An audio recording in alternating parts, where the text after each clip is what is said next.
जय माता दी दोस्तों, कैसे हैं आप सब लोग। उम्मीद है आप सभी लोग अच्छे होंगे। आप सभी ने नवरात्रि की पूजा बहुत ही श्रद्धा पूर्वक भक्ति भाव से धूमधाम से की होगी। आज मैं आपको दो ऐसे उपाय बताने वाली हूँ जिससे आप धनवान बन सकते हैं।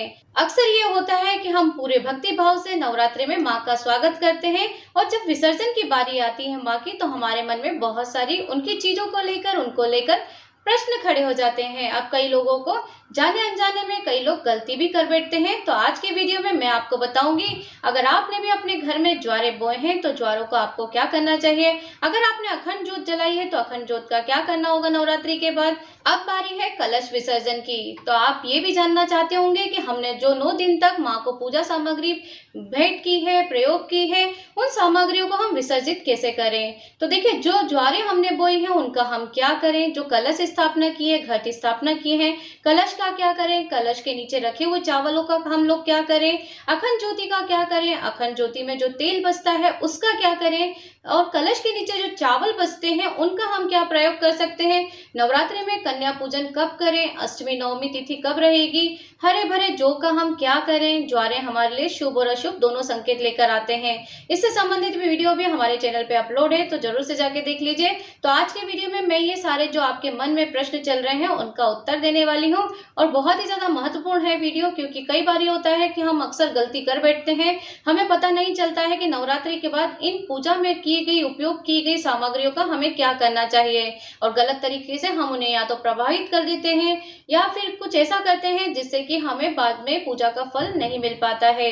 तो वो गलती करने से पहले बच जाइए। आज की वीडियो में मैं आपको संपूर्ण जानकारी शेयर करने वाली हूँ, तो बीच में छोड़कर नहीं जाइए। वीडियो थोड़ा भी अच्छा लगे तो लाइक का बटन जरूर से दबा दीजिए। चैनल पर नए हैं तो सब्सक्राइब कर लीजिए। आज हम संपूर्ण जानकारी ये आपके साथ वीडियो में शेयर करने वाले हैं, और साथ ही आपको बताएंगे धन प्राप्ति के ऐसे उपाय जिससे कि आप धनवान बन सकते हैं। अर्थात इस वीडियो में अंत तक जरूर बने रहिए, ताकि ये उपाय करके आप अपने जीवन में खुशियां ला सकते हैं और सुख समृद्धि वाला जीवन जी सकें। हे माता रानी, जो भी यह वीडियो देख रहा है जरूर उनकी हर कामना को पूरी कर दीजिए और उनकी जन्म जन्मांतर की गरीबी को दूर कर दीजिए, सारी परेशानियों से उन्हें मुक्त कर दीजिए। आज के इस वीडियो में हम जानेंगे, जो भी हमने आपको बताई है पूजा सामग्री, वो गलत तरीके से नदी में विसर्जित कर देते हैं कई लोग। ऐसा करना उचित नहीं है। आप उन सामग्रियों को फायदे में ले सकते हैं, अर्थात धनवान बन सकते हैं। उसके फायदे जरूर से जान लीजिए। दोस्तों, इस वीडियो को पूरा अंत तक जरूर देखिएगा, ताकि पूजा की सारी सामग्रियों का क्या करना है आप पूर्ण रूप से समझ जाएंगे। तो चलिए सबसे पहले जान लेते हैं नवरात्रि के व्रत का समापन किस दिन होगा। तो अंतिम व्रत रहेगा 6 अप्रैल 2025 को, जिसे महानवमी के नाम से जाना जाता है। इससे एक दिन पहले अर्थात 5 अप्रैल को अष्टमी महाअष्टमी की पूजा आराधना की जाएगी, कन्या पूजन किया जाएगा। तो बहुत ही सर्वोत्तम दिन है अष्टमी और महानवमी। तो इस दिन नवरात्रि समाप्त हो जाएंगे महानवमी पर, यानी आखिरी व्रत रखा जाएगा 6 अप्रैल 2025 को। और इसी दिन आप अधिकतर लोग नवरात्रि में जाने अनजाने में कई गलतियां कर बैठते हैं जो हमें पता भी नहीं चलती है। तो चलिए जान लेते हैं कौन सी वो गलतियां हैं जो कि हमें भूल कर भी नहीं करना चाहिए। नवरात्रि में पूजा में रखे हुए चावल होते हैं जो श्रृंगार का सामान होता है, अगरबत्तियों की जली हुई भस्म होती है, जो देव या सिक्का होती है, अर्थात जो सभी चीजें हम नदी में विसर्जित कर देते हैं। भक्तों, यही सब मूर्खता होती है जो कि हमें भूल कर भी नहीं करना चाहिए। अक्सर लोग सारी सामग्रियों को विसर्जित कर देते हैं, लेकिन आप उन सामग्रियों को अपने घर में रखकर धनवान बन सकते हैं। नवरात्रि में पूजा में रखे हुए चावल होते हैं जो श्रृंगार का सामान होता है, अगरबत्तियों की जली हुई भस्म होती है, जो देवी सिक्का होता है, ये सभी चीजें नदी में विसर्जित कर दिया जाता है। भक्तों, यही सबसे बड़ी मूर्खता है। आज इन सभी जानकारियों को हम विस्तार से और सटीकता से साथ आपको बताने वाले हैं। हमारे चैनल का उद्देश्य है जन कल्याण करना। नवरात्रि में कई लोगों को पूजा करने के बाद भी पूजा का पूर्ण फल नहीं मिल पाता है। क्यों फल नहीं मिलता है? सबसे बड़ी गलती करते हैं माता की स्वयं। उन्हें प्रसाद देकर जाती हैं, लेकिन व्यक्ति उस फल का सदुपयोग ही नहीं करता है। आपके पास कुआं है और उसमें अगर आपके पास पानी नहीं है तो आपकी प्यास कैसे बुझेगी? आप खुद सोच के देखिए। अगर आपके पास बहुत बड़ा तालाब है लेकिन आप उसके नजदीक खड़े हैं लेकिन पानी नहीं पी पा रहे हैं, तो आपकी प्यास कैसे बुझेगी? तो ये आपको समझना होगा। अर्थात आपके पास प्रसाद है लेकिन प्रसाद आपको ग्रहण करना नहीं आ रहा है। अगर आपके हमारे वीडियो में बताई गई जानकारी से एक भी व्यक्ति का अगर भला होता है तो हमें भी पुण्य की प्राप्ति होती है और माता का आशीर्वाद प्राप्त होता है। सब तो आइए जानते हैं सबसे पहले नवरात्रि में हम जो लोग गलती करते हैं उससे निधन रह जाते हैं, अर्थात लोग नवरात्रि में चावल चढ़ाते हैं, पूजा पाठ करते हैं, उसमें ढेर सारे चावल रहते हैं माता रानी को क्षमा याचना करने के लिए। चावल हम चढ़ाते हैं, सिक्के चढ़ाते हैं, पुष्प चढ़ाते हैं, वह सभी हम नदी में बहा देते हैं। आपने 9 दिन तक माता रानी की पूजा इन सभी चीजों को माँ को अर्पित किया है। माँ इन सभी चीजों को पूजा आराधना करते समय जागृत कर देती है और ये सामग्री होती है बहुत ही ज्यादा जागृत और पवित्र अवस्था में आ जाती है और हम उन सामग्रियों को नदी में ठंडा कर देते हैं, प्रभावित कर देते हैं, विसर्जित कर देते हैं, जो कि सबसे बड़ी हमारी मूर्खता होती है। तो आपको भूल कर भी ये कार्य नहीं करना है। जो बचे हुए चावल होते हैं नवरात्र में माता पर चढ़े हुए चावल होते हैं, आप उन्हें अपने भंडार में रख सकते हैं। अन्न भंडार का मतलब जो चावल आप पकाते हैं उसमें आप डाल दीजिए। आपका अन्न भंडार हमेशा भरा रहेगा, कभी अन्न की कमी नहीं होगी। कुछ चावल आपको धन स्थान पर रखना चाहिए, पर्स में रखना चाहिए। जो सिक्के होते हैं उन्हें भी आप धन वाली पेटी जो होती है, अलमीरा होती है, उसमें आप रख दीजिए, जो कि अत्यंत ही शुभ होता है, क्योंकि माँ दुर्गा के पास 9 दिन तक ये चीजें होने के कारण ये जागृत अवस्था में आ जाती हैं, जो हमें धनवान बना देती हैं। आप इस चीजों को, उपायों को जरूर करके देखिए आपको लाभ जरूर होगा। अब इसके लाभ और फायदे सुन लीजिए। तो देखिए, इसे चावल होते हैं माता रानी को चढ़े हुए चावल सिद्ध मंत्रों से जागृत हो जाते हैं। 9 दिन 9 दुर्गा के रूपों की हम पूजा आराधना करते हैं, जिससे कि वो जागृत हो जाते हैं। यदि आप ये चावल आप खाते हैं, अर्थात इन चावलों को अपने अन्न भंडार में मिलाकर रख देते हैं, तो पूरे परिवार के साथ अगर आप इसे मिलकर बैठकर खाते हैं, जिससे जो भी रोग दोष बीमारी होती है वो आपके शरीर में मानसिक शारीरिक जो भी पीड़ा है वो समाप्त हो जाती है। तो इन चावलों को आप अपने अन्न भंडार में शामिल करके पकाकर जरूर खाइए, देखिए आपको लाभ मिलेगा। आपके घर के जो भी सदस्य बीमार पड़े हैं वो स्वस्थ हो जाएंगे, माता रानी की कृपा प्राप्त होगी और माता रानी की कृपा के साथ आप ऊर्जावान हो जाएंगे। जिस भी कार्य को पूर्ण करेंगे वो अत्यंत ही शीघ्र पूर्ण हो जाएगा। जिस काम में हाथ आप डालेंगे वो आपका पूर्ण होगा, साथ ही आपको सफलता हासिल होगी। इन चावलों को थोड़ा खाने से तृप्ति भी मिल जाती है। कभी भी घर में अन्न भंडार खाली नहीं होना चाहिए।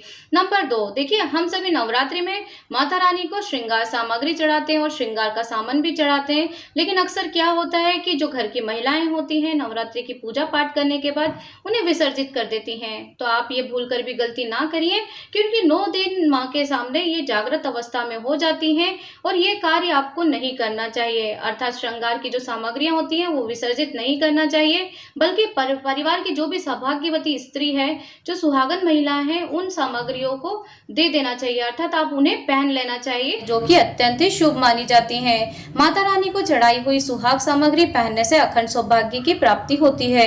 जब तक सुहागन स्त्री इन श्रृंगार सामग्रियों को धारण करके रखेगी, तब तक चाहे यम क्यों ना आ जाए, उसे पति का कोई भी बाल बाका नहीं कर सकता है, अर्थात उसके पति को कुछ नहीं हो सकता है। उस स्त्री का सुहाग हमेशा अमर रहेगा और साथ ही घर की लक्ष्मी भी हमेशा सौभाग्यवती बनी रहेगी। इसलिए नवरात्र में माता को चढ़ाया हुआ सुहाग का सामान हमेशा आपको घर की महिलाओं को ही धारण करना चाहिए, या सुहागन जो भी स्त्रियां हैं उन्हें वितरित कर देना चाहिए। जानते हैं नंबर 3, अब जानेंगे आप ऐसे अधिकतर भक्त होंगे जो कि जोत का बचा हुआ जो तेल होता है उसे विसर्जित कर देते होंगे, लेकिन यह सबसे बड़ी मूर्खता है। चैत्र नवरात्रि में आप जो भी अखंड जोत जलाते हैं या जो जोत में आप बचा हुआ तेल है उसे आप फेंके नहीं, विसर्जित नहीं करें, बल्कि उसका पूर्णतः प्रभाव आपको अवश्य दिखाती है माता। तो उस तेल को आपको बचाकर रखना है। जोत का तेल कभी भी आपको विसर्जित नहीं करना है। आपको जोत का तेल 1 साल के लिए बचा के रखना चाहिए। जोत का तेल जो होता है, अगर आपको किसी भी तरह का सर दर्द हो रहा है या कोई भी आपको पीड़ा हो रही है सर से संबंधित, तो आप इस तेल को लगाते हैं तो उससे आपको आराम मिलेगा। साथ ही माँ के रूप सामने होने के कारण ये जागृत कंडीशन में होता है, तो इससे आपको बहुत सारे प्रभाव देखने को मिलेंगे। अगर ग्रह नक्षत्रों के कारण आपको सर दर्द हो रहा है या सर से संबंधित कोई समस्या है, तो ये तेल लगाने के बाद आपकी ये सारी समस्याएं दूर होंगी। साथ ही आपको शरीर के साथ हिस्से में तेल लगा लेना चाहिए, जैसे कि सिर, पैर, हाथ, कोहनी, या फिर आप कंठ या हृदय में भी इसे लगा सकते हैं। कैसे भी आपके जीवन में शरीर से संबंधित परेशानी या पीड़ा होगी, ये सारी पीड़ा आपकी बहुत ही जल्दी समाप्त हो जाएगी। तो जरूर से इस तेल को बचा कर रखिए। अखंड जोत का जो तेल है वो साधारण नहीं है, बहुत ही पवित्र और शुद्ध सदा जागृत कंडीशन में होता है। जानते हैं नंबर 4, अब आपको बताते हैं कि नवरात्रों में अगर आप धूप बत्ती अगरबत्ती जलाते हैं या आप गोबर के उपले जलाते जलाते हैं, तो कंडे की जो धूप देते हैं माता रानी के लिए आगे जलाते हैं, तो उसकी जो भस्म इकट्ठा होती है अर्थात राख जो होती है उसका क्या करें। अब कई लोग सोचते हैं कि उसे हम या तो मिट्टी में डाल दें या प्रभावित कर दें। तो आपको एक बात बता दें कि अंतिम चीज जो होती है वो भस्म होती है। इस भस्म को आप पूरे 1 साल के लिए बटोर कर रख लीजिए। जो अगरबत्ती की भस्म होती है, कंडे की भस्म होती है, धूप बत्ती की जो भस्म होती है, उसकी भी खूब सारी भस्म हो जाती है मिलकर। तो इस भस्म को आप विसर्जित करते समय थोड़ी सी भस्म अपने लिए सुरक्षित रख लीजिए, क्योंकि ये बहुत ही ज्यादा काम की होती है। अगर वीडियो आपको अभी तक थोड़ी सी भी अच्छी लगी हो तो लाइक तो जरूर से कर दीजिए। माता रानी की कृपा आप और आपके परिवार पर बनी रहेगी। तो देखिए, लाभ आपको बता देते हैं कि अगरबत्ती की जो भस्म होती है उसे थोड़ी थोड़ी खाते रहना चाहिए। अगर आप चाहते हैं कि आपको अध्यात्म की प्राप्ति हो अर्थात प्राप्ति हो, प्रगति हो, आपकी क्षमता काफी तेज हो जाए, तो आपको हराने वाला कोई पीछा है वो पीछा का पीछा रह जाए, आपसे आगे ना बढ़ पाए, तो इसके लिए आपको ये सोच रखते हैं तो आपको ये भस्म जरूर से बचा कर रखना चाहिए और इस भस्म को जरूर से थोड़ा थोड़ा खाते रहना चाहिए। देखिए, सोच 1000 गुना आगे हो जाएगी आपकी। जिस कार्य को भी आप करना चाहते हैं वो शीघ्र अतिशीघ्र पूरा हो जाएगा और आपकी जो उन्नति है वो 4 दुगना, तो उन्नति, आप तरक्की को, सफलता को प्राप्त करने लगेंगे। आप खुद से इस भस्म को थोड़ा सा बचा के रख लीजिए। पूरे 1 साल के लिए बहुत ही ज्यादा काम की है। आप माता के सामने होने के कारण, माता की आरती की भस्म होने के कारण आपको ये जागृत अवस्था में मिलती है और कोई भी चीज जो जागृत हो जाती है वो आपको बहुत ही ज्यादा उत्तम फलदायी देने वाली होती है। दोस्तों, एक खास बात आपको बता दें कि बच्चों को कई बार ये होता है कि नजर लग जाती है, जिससे बच्चे बहुत जल्दी बीमार पड़ जाते हैं। अगरबत्ती की जो भस्म होती है माता रानी के 9 दिन तक, जो अगरबत्ती की भस्म होती है माता रानी के 9 दिन तक नवरात्र में जो भस्म हमने संभाल कर रखी है, उस भस्म में बच्चों के माथे पे तिलक लगा देना चाहिए। अगर आप उस भस्म से बच्चों का जो तिलक लगा देंगे माथे पर, तो उससे आपको जो बच्चे की कोई भी अगर नजर दोष है या कोई भी तरह की पीड़ा उनको हो रही है, तो उससे आप मुक्त हो सकते हैं। मतलब आपको किसी भी तरह की कोई शारीरिक या मानसिक तकलीफ है तो वह ठीक हो जाएगी। अगर बच्चों का अध्ययन में ध्यान नहीं लगता है तो आपको भस्मों को थोड़ा थोड़ा बच्चों को खिलाते रहना चाहिए। साथ ही आपको बता दें कि अगर बच्चे दिमाग से कमजोर हैं, पढ़ाई लिखाई में उनका ध्यान नहीं लगता है, किसी ने उनको बांध दिया है जिससे वो पढ़ाई में आगे नहीं आ पा रहे हैं, तो आप इन समस्याओं से अगर छुटकारा ना पाना चाहते हैं तो इस भस्म से रोज बच्चों को स्कूल से जाने से पहले आपको एक तिलक से लगा देना चाहिए, जो कि बहुत ही ज्यादा बच्चों को आपको फायदा देखने को मिलेगा। और माँ के सामने का ये भस्म होता है, माँ के जागृत रूप में भस्म होता है, ये आपको बहुत जल्दी से असर दिखाएगी, अर्थात आपको बहुत ही जल्दी सारी समस्याओं से मुक्त कर देगी। अति उत्तम होगा अगर आप सोने पर सुहागा होगा। अगर इन सारी समस्याओं से छुटकारा पाना चाहते हैं तो मस्तक पर इस भस्म से तिलक जरूर लगाइए और तिलक लगाना अति उत्तम होगा। सोने पर सुहागा होकर आप इस भस्म से हो सकते हैं तंत्र विद्या से मुक्त। अगर आपके ऊपर किसी ने तंत्र विद्या या ऐसी कोई शक्ति का प्रयोग किया है तो उससे भी आप मुक्त हो सकते हैं। तो इस भस्म को जरूर से आप बचा के रख लीजिए, देखिए आपको फायदा ही होगा। तो आइए जानते हैं नंबर 5, अखंड ज्योत की बाती का अर्थात बची हुई बाती का हमें क्या करना चाहिए। दोस्तों, ज्योत की बाती हमेशा जागृत होती है, तो ध्यान से सुनिएगा। ज्योत की बाती को हमेशा बाजुओं में बांधना चाहिए।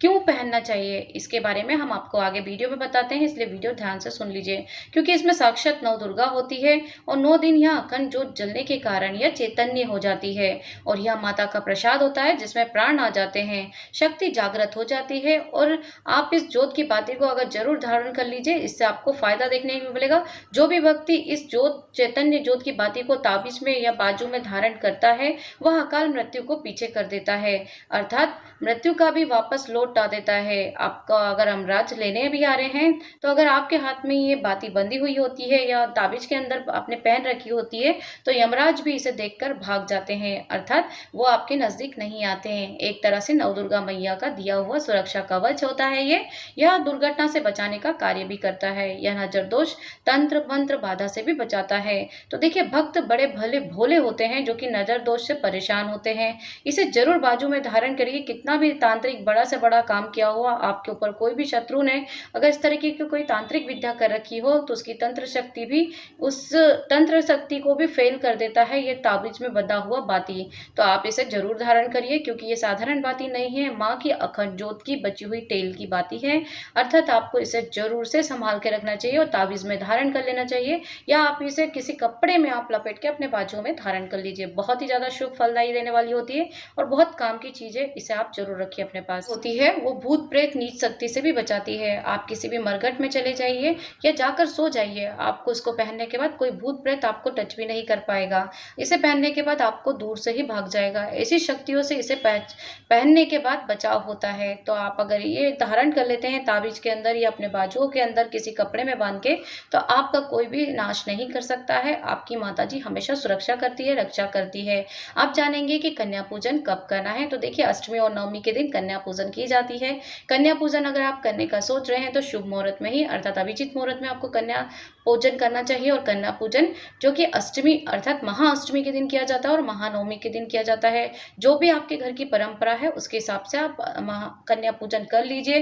कन्याएं हमेशा 2 से 10 वर्ष की उम्र की ही होना चाहिए। उससे बड़ी उम्र की आप कन्याओं को अपने घर में आमंत्रित ना करें। तो कन्या अगर आप बुला रहे हैं तो उनके साथ आपको एक बालक को अर्थात एक बटुक भैरव के रूप में बालक को जरूर से निमंत्रित करना चाहिए। बाकायदा सम्मान के साथ आपको कन्याओं को और बटुक को बुलाना चाहिए। अगर आप इन सभी के साथ में कन्याओं के साथ में एक बालक के साथ में आपको एक बूढ़ी अम्मा को भी अर्थात अपने घर में भोजन कराना चाहिए। कन्या भोज के साथ में उन्हें भी बैठाना चाहिए। ये बहुत ही ज्यादा शुभ फलदायी होता है, क्योंकि जो बूढ़ी माता होती हैं उनके रूप में हम माता के रूप में उन्हें पूजते हैं और उनको भोग अर्पित करते हैं। इसलिए आपको एक बूढ़ी अम्मा को भी अपने घर बुलाकर खाना खिलाना चाहिए, उन्हें कुछ ना कुछ दक्षिणा देना चाहिए।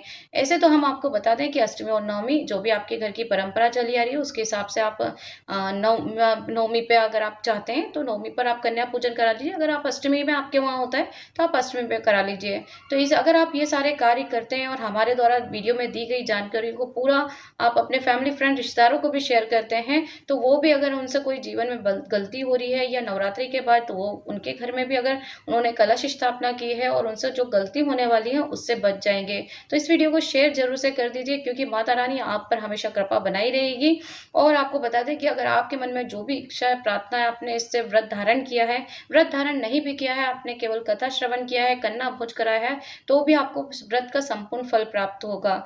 जो अखंड ज्योति की बाती होती है वो भूत प्रेत नीच शक्ति से भी बचाती है। आप किसी भी मरघट में चले जाइए या जाकर सो जाइए, आपको इसको पहनने के बाद कोई भूत प्रेत आपको टच भी नहीं कर पाएगा। इसे पहनने के बाद आपको दूर से ही भाग जाएगा। ऐसी शक्तियों से इसे पहनने के बाद बचाव होता है। तो आप अगर ये धारण कर लेते हैं ताबीज के अंदर या अपने बाजुओं के अंदर किसी कपड़े में बांध के, तो आपका कोई भी नाश नहीं कर सकता है। आपकी माताजी हमेशा सुरक्षा करती है, रक्षा करती है। आप जानेंगे कि कन्या पूजन कब करना है। तो देखिए, अष्टमी और नवमी के दिन कन्या पूजन की जाती है। कन्या पूजन अगर आप करने का सोच रहे हैं तो शुभ मुहूर्त में ही अर्थात अभिजीत मुहूर्त में आपको कन्या पूजन करना चाहिए। और कन्या पूजन जो कि अष्टमी अर्थात महाअष्टमी के दिन किया जाता है और महानवमी के दिन किया जाता है। जो भी आपके घर की परंपरा है उसके हिसाब से आप कन्या पूजन कर लीजिए। कन्याएं हमेशा 2 से 10 वर्ष की उम्र की ही होना चाहिए। उससे बड़ी उम्र की आप कन्याओं को अपने घर में आमंत्रित ना करें। तो कन्या अगर आप बुला रहे हैं तो उनके साथ आपको एक बालक को अर्थात एक बटुक भैरव के रूप में बालक को जरूर से निमंत्रित करना चाहिए। बाकायदा सम्मान के साथ आपको कन्याओं को और बटुक को बुलाना चाहिए। अगर आप इन सभी के साथ में कन्याओं के साथ में एक बालक के साथ में आपको एक बूढ़ी अम्मा को भी अर्थात अपने घर में भोजन कराना चाहिए। कन्या भोज के साथ में उन्हें भी बैठाना चाहिए। ये बहुत ही ज्यादा शुभ फलदायी होता है, क्योंकि जो बूढ़ी माता होती हैं उनके रूप में हम माता के रूप में उन्हें पूजते हैं और उनको भोग अर्पित करते हैं। इसलिए आपको एक बूढ़ी अम्मा को भी अपने घर बुलाकर खाना खिलाना चाहिए, उन्हें कुछ ना कुछ दक्षिणा देना चाहिए। ऐसे तो हम आपको बता दें कि अष्टमी और नवमी जो भी आपके घर की परंपरा चली आ रही है उसके हिसाब से आप चाहते हैं तो नवमी पर आप कन्या पूजन करा लीजिए। अगर आप अष्टमी में आपके वहाँ होता है तो आप अष्टमी पे करा लीजिए। तो इस अगर आप ये सारे कार्य करते हैं और हमारे द्वारा वीडियो में दी गई जानकारी को पूरा आप अपने फैमिली फ्रेंड रिश्तेदारों को भी शेयर करते हैं, तो वो भी अगर उनसे कोई जीवन में गलती हो रही है या नवरात्रि के बाद तो वो उनके घर में भी अगर उन्होंने कलश स्थापना की है और उनसे जो गलती होने वाली है उससे बच जाएंगे। तो इस वीडियो को शेयर जरूर से कर दीजिए, क्योंकि माता रानी आप पर हमेशा कृपा बनाई रहेगी। और आपको बता दें कि अगर आपके मन में जो भी इच्छा है, प्रार्थना है, आपने इससे व्रत धारण किया है, व्रत धारण नहीं भी किया है, आपने केवल कथा श्रवण किया है, कन्या भोज कराया है, तो भी आपको उस व्रत का संपूर्ण फल प्राप्त होगा। कन्याओं का भोज करा रहे हैं तो 2 से 10 वर्ष की कन्याओं को ही आमंत्रित करिए।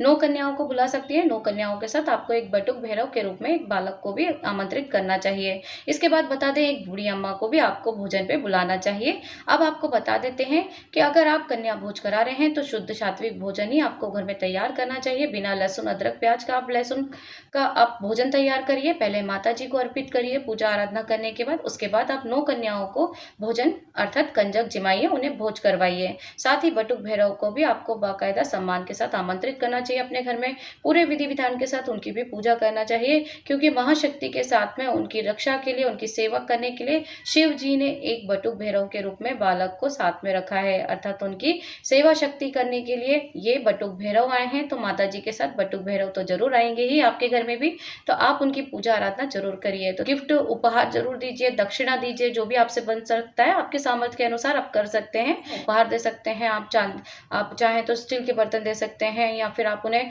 क्लिप, हेयर बैंड जो गर्ल्स पसंद करती हैं वो आप चीज़ें देते हैं तो कन्याएं जरूर खुश होकर जाती हैं। तो कन्याओं को आप पढ़ने लिखने की सामग्री भी दे सकते हैं, उनकी पसंद की चीज़ें दे सकते हैं। और इस दिन आपको कन्याओं को फूल जरूर से देना चाहिए, क्योंकि माता जी को फूल अति प्रसन्न होता है। तो लाल कलर का फूल कन्याओं को जरूर से भेंट करिए, इस चीज़ का आपको ध्यान रखना है।